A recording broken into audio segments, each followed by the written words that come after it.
etc. It repeats one more time all the way through, but that's the basic structure. So that is Rick Reck's melody, and here is Danny Mossing. So this one is very long because not only does he write music for the whole prayer, but he keeps going back to the what we call the chorus or the refrain, which, as we've been learning, is the part that the composer chooses to repeat. So for what's interesting is that for Rick Recht, his refrain, what he calls the chorus, is Eshtachaveh El Heichal Kodshecha B'Yeratecha. That's what Rick Recht interpreted as the center of this prayer. But Danny Mossing's center is the Matovu line, ending with Mishkanatecha Yisrael. That's the refrain that we keep going back to. So that speaks to what part they think is central.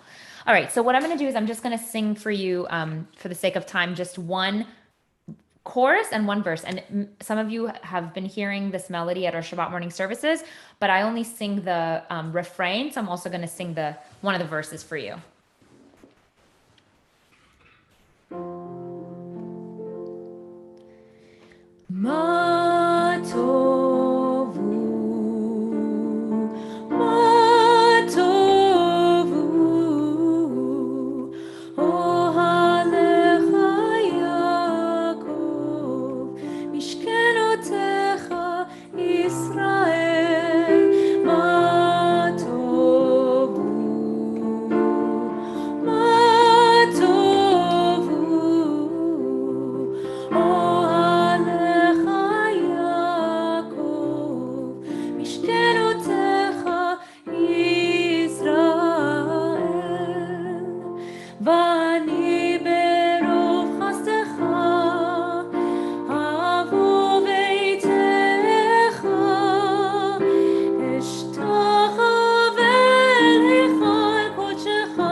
So those are the two melodies, and I would love to hear your thoughts. I invite you to share which one maybe resonated more.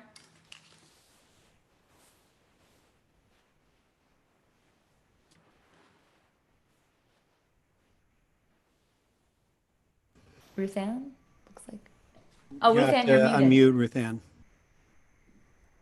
I like the second one. Maybe it's because I heard it before. I heard it in Thousand Oaks at a Reformed temple. The choir sings it, and it's so beautiful when the choir sings it. And there is a choral arrangement that's very beautiful. Lots of harmonies. Do it at, yeah, it's so beautiful. So I'm kind of prejudiced because I've heard it before, but I go for that one. Any other thoughts? Any other, differences between the two melodies for you? Did one stick with you more? Did one match what you learned about the text from Rabbi Cameras?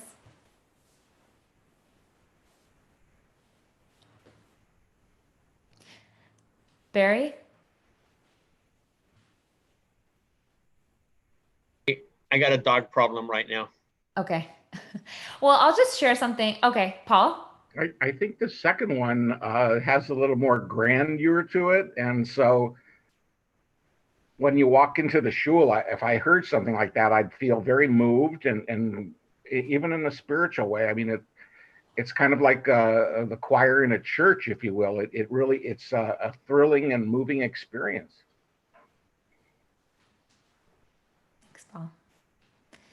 And did you notice the difference? The first one began with a nigun, right?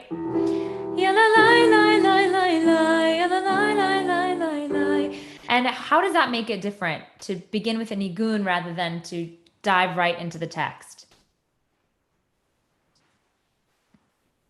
Did that create a different, does that prepare you more for prayer to begin with a nigun? I think I like it because it kind of gets you ready for what you're doing. And everybody can do the nigun even if they don't know Hebrew. Thanks. Stacy agrees with that. Which one was more singable for everybody? Which one did you think would be easier to learn? Number one, says Lily. One, Paul. One, yeah. Cool. Okay, so between these two melodies, which one should we learn together? Either one. One, I see some. Two.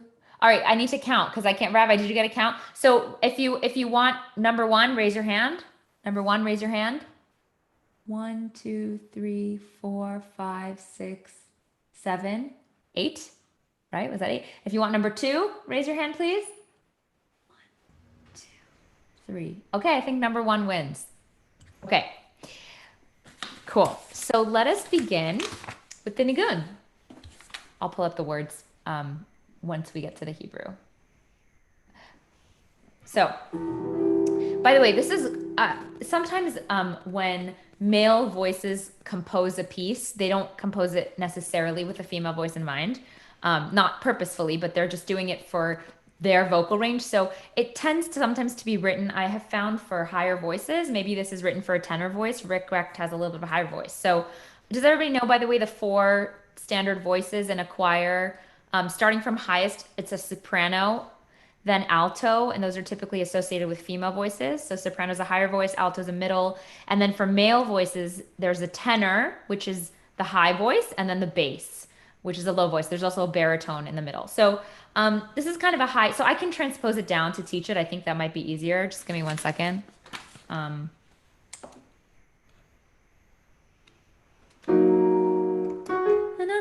That's better. Okay, here we go.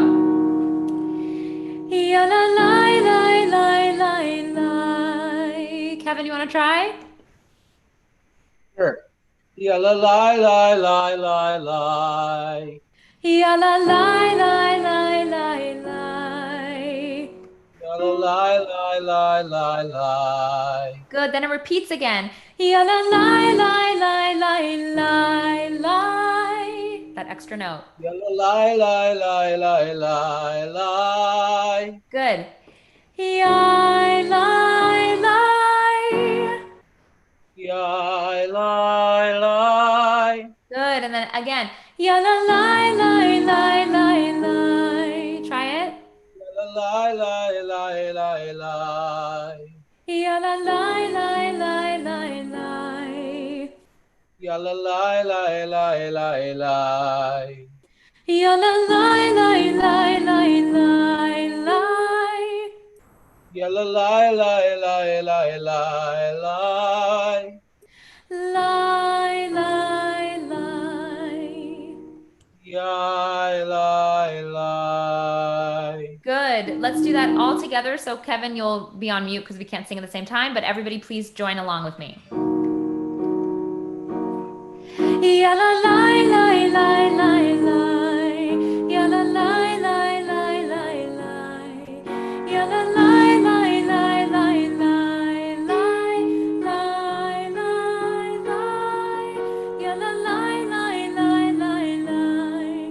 Ya la lie, lie, lie, lie, lie. Ya la lie, lie, lie, lie, lie, lie, lie, lie. Now we add the text to it. Ma tovu right, Kevin? Ma tovu.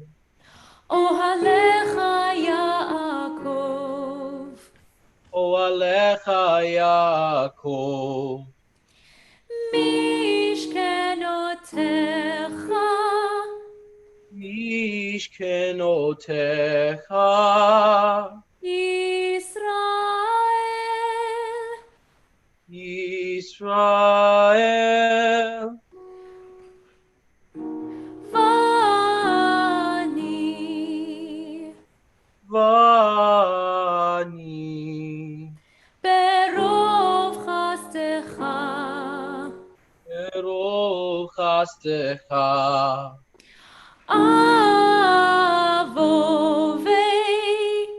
Avovei.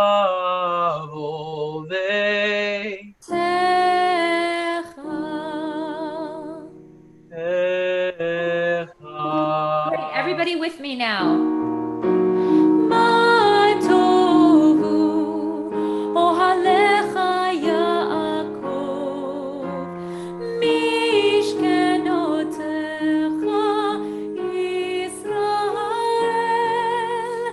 vani berov chastecha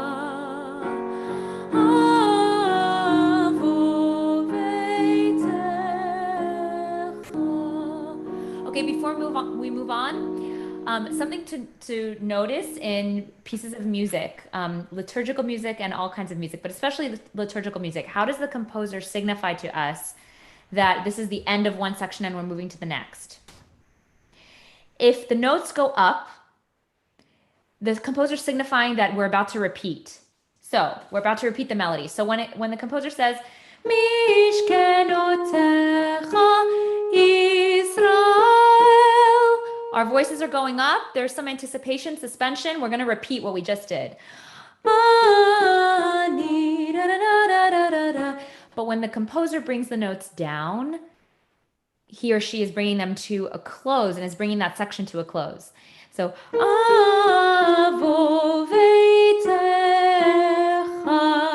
kind of like trope. When you end a Torah passage or a Haftarah passage, the Sof Pasuk ends on the down, on a lower note, whereas an Et Nachta, which is like the significance related to a comma, for example, your voice goes up.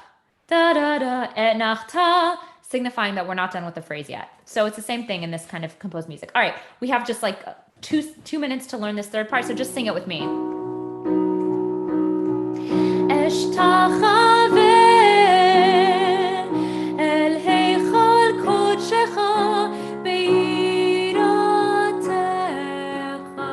Let's do that again. Here we go.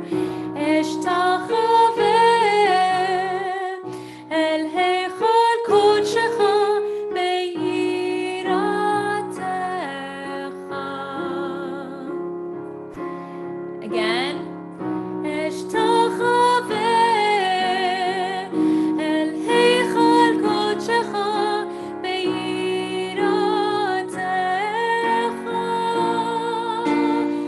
Now I went against what I just said, which is the composer went up, but we're not repeating anything.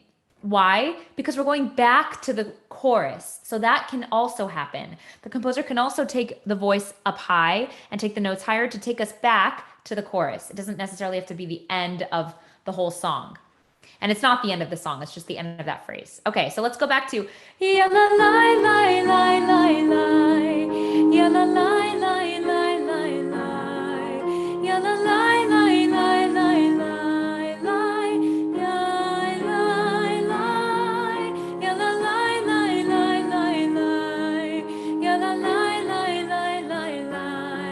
we're gonna end it, so we're gonna go down. Ya la la la la la